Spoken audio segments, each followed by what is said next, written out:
Alright, students, let's get this last part done. Alright, so I've got the volume of a square pyramid being 144 meters cubed. Find the area of the base and the length of an edge of the base. So what I'm going to do is I'm going to set 144 equal to my my volume formula. So I've got area of the base times height over 3. So my first step is to fill in what I know. I know that my height was 12, so I have 144 is equal to b times 12 over 3. I'm going to reduce this 12 over 3, and I'm going to say 144 is equal to 4 times b, 12 over 4 being 3. Divide both sides by 4, and I will get my base is equal to 36. Knowing that my base is a side squared, I'm going to say that my edge squared is equal to 36, so that one edge is equal to 6, and that should be both answers. Next, the surface areas of two cylinders is given. Find the scale factor. Remember that if I've got centimeters squared being 75 to 108, the first thing I want to do is reduce if possible. So 75 over 108 is the same as 25 to 36, with both of them being a 3 pulled out of both of them. The next thing I'm going to do is I'm going to go from centimeters squared to just centimeters. Because my scale factor is 1 dimension, they're giving me my surface area, which is 2 dimensions. So I want to go from centimeters squared to centimeters, or area to perimeter, I guess, if you wanted to call it that. But it's just 1 dimension. So instead of 25, I go 5, the square root. And instead of 36, I go 6, again, the square root. So my scale factor is 5 to 6. The scale factor for two similar solids is 5 to 7. Find the ratios of the area and the volume. So if I want to think units, let's stay with centimeters just to keep it the same. 5 to 7 for centimeters is going to be the same as 25 to 49 for centimeters squared, because we've got 2 dimensions. If I want 3 dimensions for centimeters cubed, I just multiply another scale factor in there. I'm going to get 125 to 343. Again, just cubing it. So the ratio of my areas is going to be 25 to 49. And the ratio of my volumes is going to be 125 to 343. Alright, let's go on to this last page with our algebra review. Now, some thoughts here.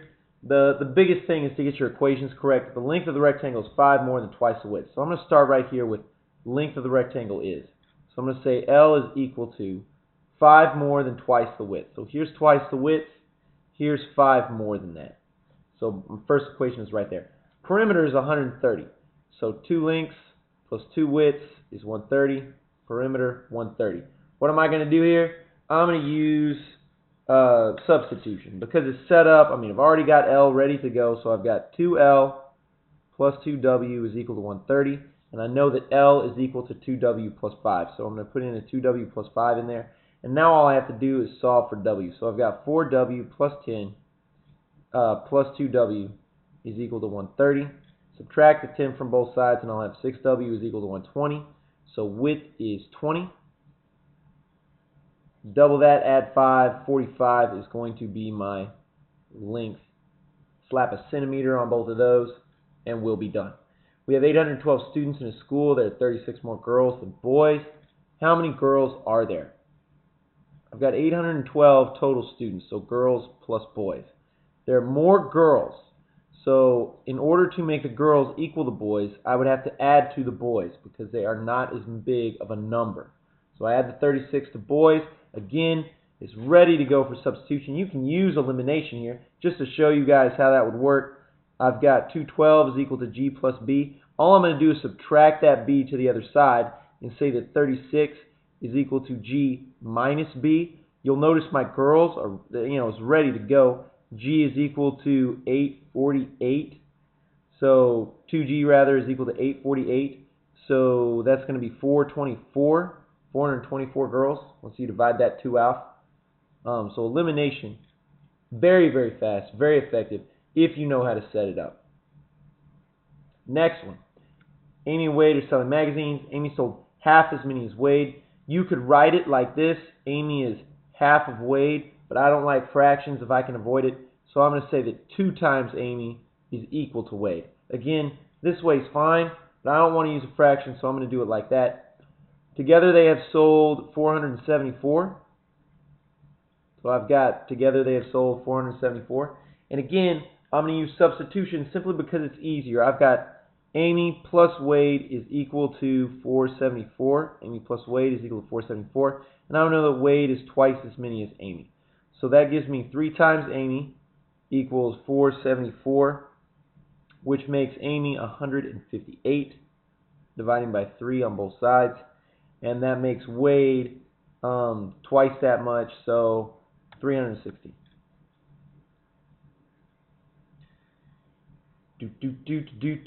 There we go. All right, now, next one. Movie theater charges $5 for an adult ticket and $2 for a child's ticket. So if we have sold 3,200, $5 times the number of adults plus $2 times the number of children tickets should be our total value for our tickets. The next one, I've got a total ticket sale of 785 tickets.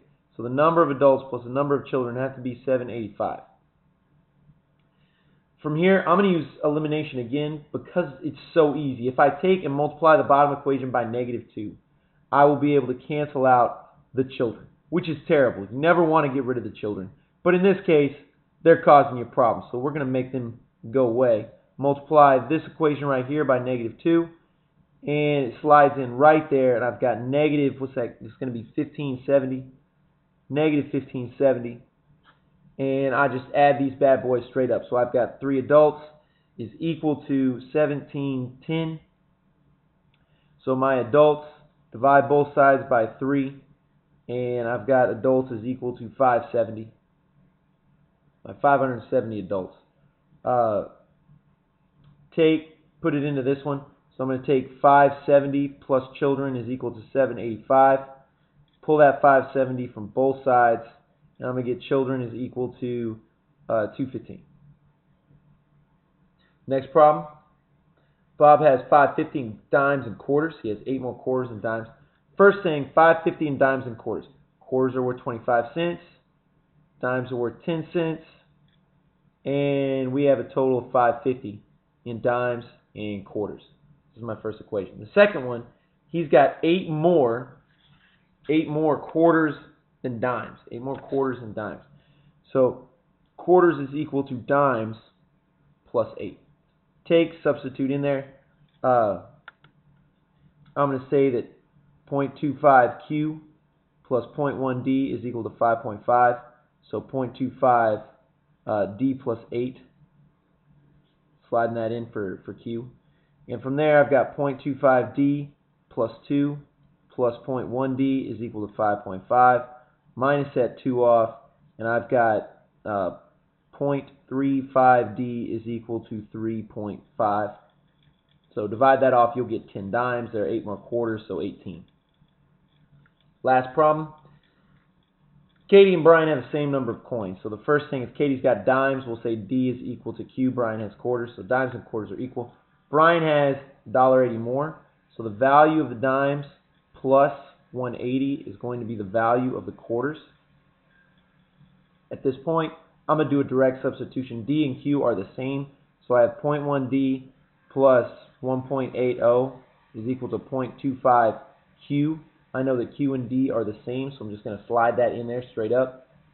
Subtract that 0.1D from both sides. I'm going to get 1.8 is equal to 1.5D, or 0.15D rather. Pull that 0.15 off of both sides, and I'm going to get D is equal to 12. Brian has 12 coins. Katie has 12 coins. Remember, this is dimes. Katie's got the dimes. Brian's got the quarters, but it's the same number. And that's it. Good luck on that test.